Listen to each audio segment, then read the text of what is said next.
गन्ने का रेट जो हमने रिकमेंड किया था, और मुख्यमंत्री जी का मैं धन्यवाद अदा करता हूँ कि उन्होंने इस बार अच्छा रेट दिया है। देश में सर्वाधिक रेट 386 रुपये।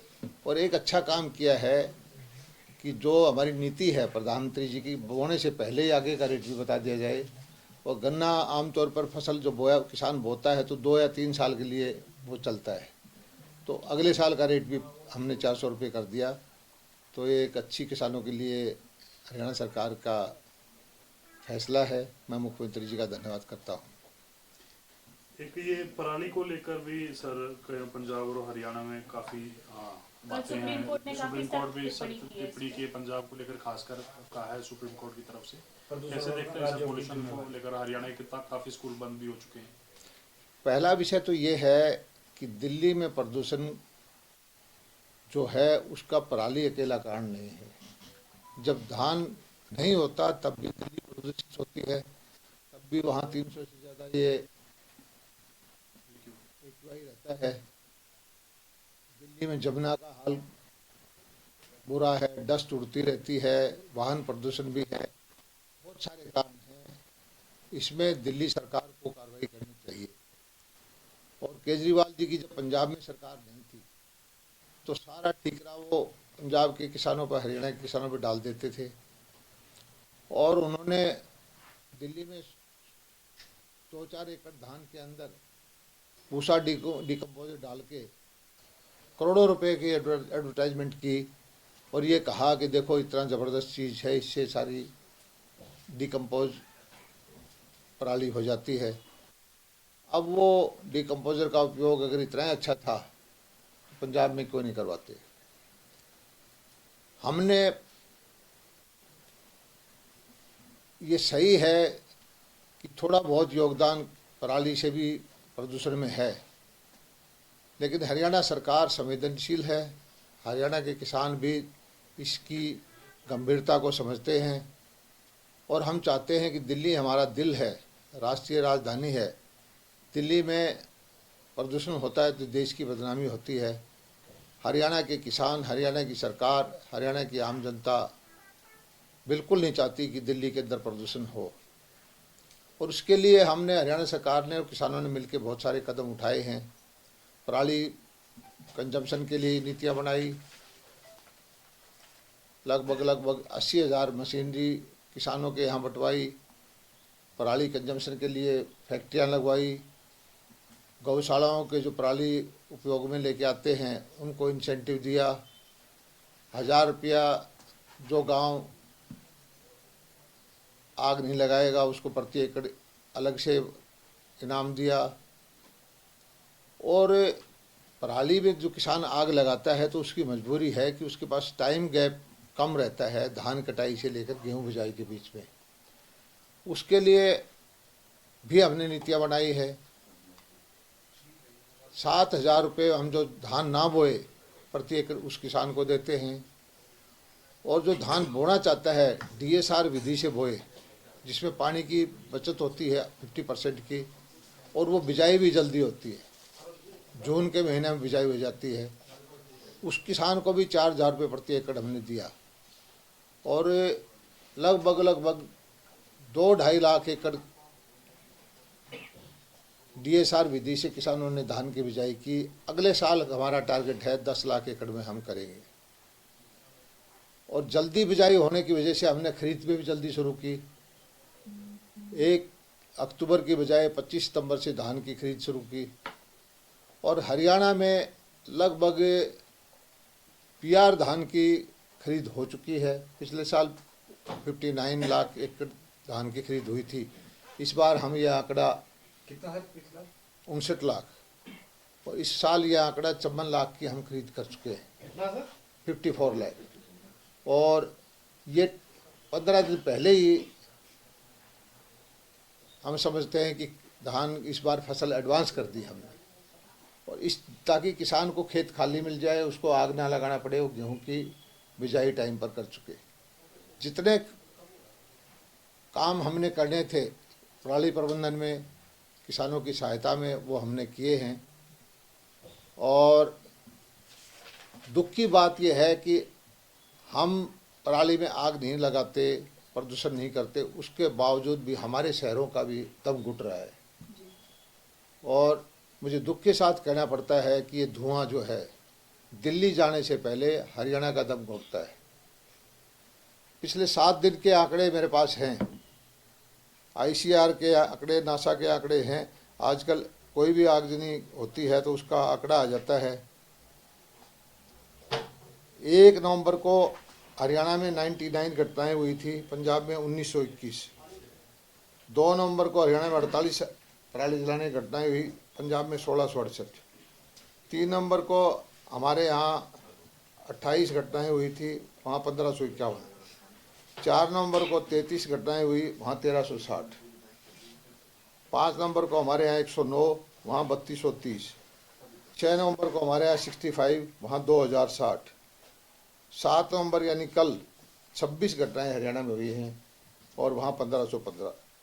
टोटल इस नवंबर के महीने में 408 जगह हमारे यहाँ पराली जलाने की घटनाएं हुई, जबकि हमारा पंजाब में 13,305 है, जो हमारे से लगभग 30 गुना ज़्यादा है। जबकि धान का कुल एकड़ जो है हमारे यहाँ एरिया जो है 60% है। हमने पूरी कोशिश की है कि हमारे यहाँ पराली जलाने की घटना ना हो, प्रदूषण ना हो, लेकिन इस सब के बावजूद हमारे यहाँ भी जो दिल्ली में धुआं है उतना ही धुआं हमारे पास आ जाता है। ये बड़ा गंभीर मुद्दा है। सभी सरकारों को मिलजुल करके और कोशिश करनी चाहिए, चाहे वो दिल्ली हो, चाहे हरियाणा हो, चाहे पंजाब हो, और अकेले किसानों को दोषारोपण करने की बजाय जो और बहुत सारे कारण हैं प्रदूषण के, उनका समाधान भी निकालना चाहिए। सर, सुप्रीम कोर्ट ने इसमें ये भी कहा है कि इस मामले में राजनीति नहीं होनी चाहिए। ये तो मान रहे हैं कि हरियाणा में काफी प्रयास हुए, पिछले कई सालों से लगातार चल रहे हैं और आंकड़े कम भी हैं। राजनीति तो क्या पंजाब और दिल्ली इस पर राजनीति कर रहे हैं? हम कोई राजनीति नहीं कर रहे। राजनीति केजरीवाल जी कर रहे थे जब उनकी सरकार पंजाब में नहीं थी, तो पंजाब हरियाणा के किसानों को प्रदूषण का जिम्मेदार वो ठहराते थे। और आंकड़े अपने आप में बोलते हैं कि जो विद्या केजरीवाल जी कहते थे कि मैं पराली ऐसी डिकम्पोजर ले आया हूँ, तो वो उसका उपयोग क्यों नहीं करते। हम किसी का दोषारोपण नहीं कर रहे, लेकिन हमारे जो प्रबंध हैं, आंकड़े हैं, वो बोलते हैं कि हमारा जो प्रबंधन है बेस्ट है। पंजाब में 100 एकड़ में धान की खेती होती है तो 60 एकड़ में हमारे यहाँ होती है, और उसके बावजूद पिछले 7 दिन में 30 गुना का ज़्यादा का फर्क है। आंकड़े बोलते हैं, मैं नहीं बोल रहा। और जितना हमने किसानों को सख्त रवैया अपनाया है, हमने जुर्माना लगाया, हमें दुख के साथ FIR भी दर्ज करनी पड़ी, और अब तो माननीय उच्चतम न्यायालय ने कह दिया है कि SHO जिम्मेदार होगा किसी के इलाके के अंदर आगजनी की घटना होगी तो। लेकिन हरियाणा के किसानों पर कोई दोषारोपण ना करे, हरियाणा सरकार के ऊपर दोषारोपण ना करे। हमने जो थोड़ी बहुत घटनाएं हैं उनको भी हम रोकने जा रहे हैं। सर, हरियाणा में धान की खेती कितने % कम हुई है पिछले कुछ धान की खेती कोई कम नहीं हो, थोड़ी बहुत कम हुई है, क्योंकि धान की खेती जब तक उसको अच्छा भाव मिलेगा, वो एक जगह से कम करेगा, दूसरी जगह कर लेते हैं। खेती कम करने के लिए हमने 7,000 रुपये दिए, एक इलाके में कम कर दी, दूसरे इलाके में बढ़ गई है। लेकिन जो पराली उपयोग में आती है पशु चारे में, उसकी खेती बढ़ती जा रही है और उसका भाव भी अच्छा है।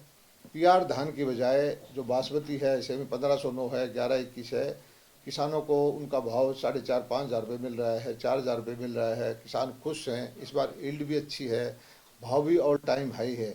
और हम भी चाहते हैं कि किसान को जिस चीज़ में फ़ायदा हो वो उसकी खेती करे। जब तक वैकल्पिक उसको कोई उतने पैसे की आमदनी का साधन ना हो तो किसान का कोई कसूर नहीं है, उसको खेती करने का हक है। हम इंसेंटिव दे रहे हैं कि भाई आप इसकी बजाय ये कर लीजिए, हम आपको इसके पैसे देते हैं। सर, नेता प्रतिपक्ष भूपेंद्र सिंह हुड्डा कहते हैं कि जो गन्ने के दाम जो बढ़ाए गए हैं वो ऊंट के मुंह में जीरा देने के समान है। किस तरीके से देखते हैं?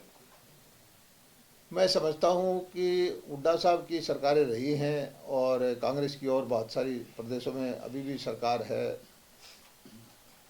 हरियाणा देश में आज के दिन जो भाव हैं सर्वाधिक भाव हैं, और हम सबसे अच्छा ये है कि 2-2 साल का फैसला हमने पहले ही कर दिया, ताकि किसान सोच समझ करके फैसला ले सके कि उनको आगे क्या बोना है।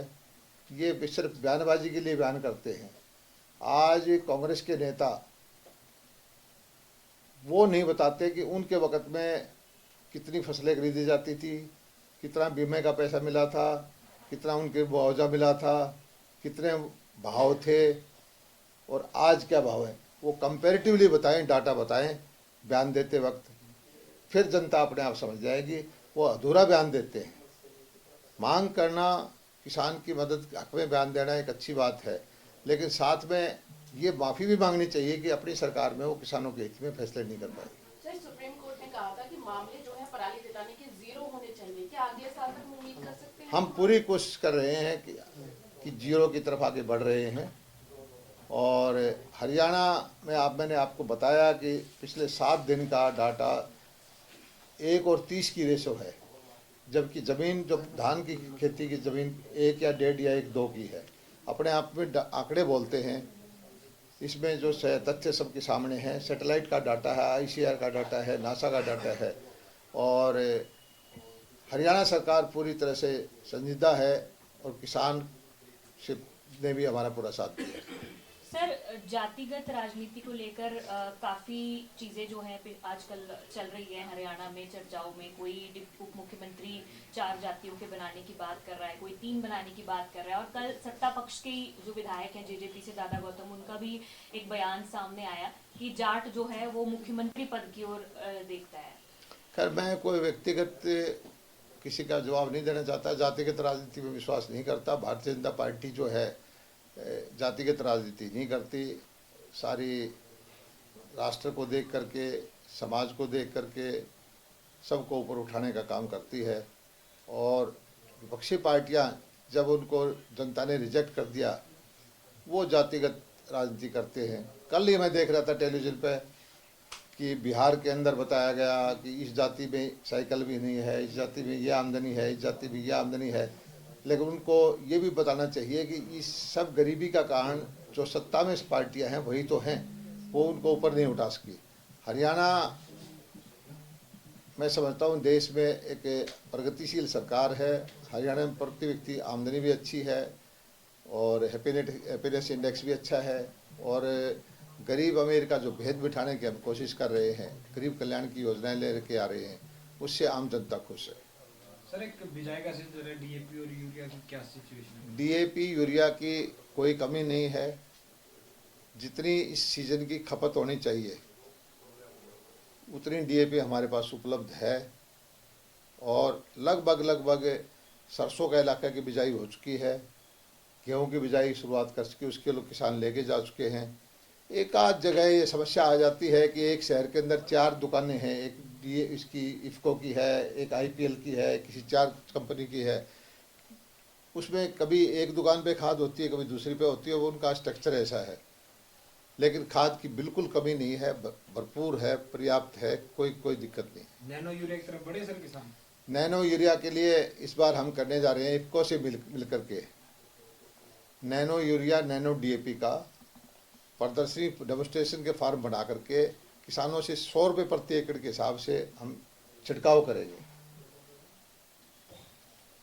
1-2 लाख एकड़ की हमारी कुछ योजना है। इफ़को भी हमें सब्सिडी देगा, हरियाणा कृषि विभाग भी सब्सिडी देगा। और हमारी कोशिश ये है कि 100 रुपये में पर 1 एकड़ का हम छिड़काव करके दिखाएं, ताकि किसान देख सके कि ये कितनी उपयोगी है और आगे आने वाले वक्त में इसका उपयोग करना शुरू कर दें। धन्यवाद।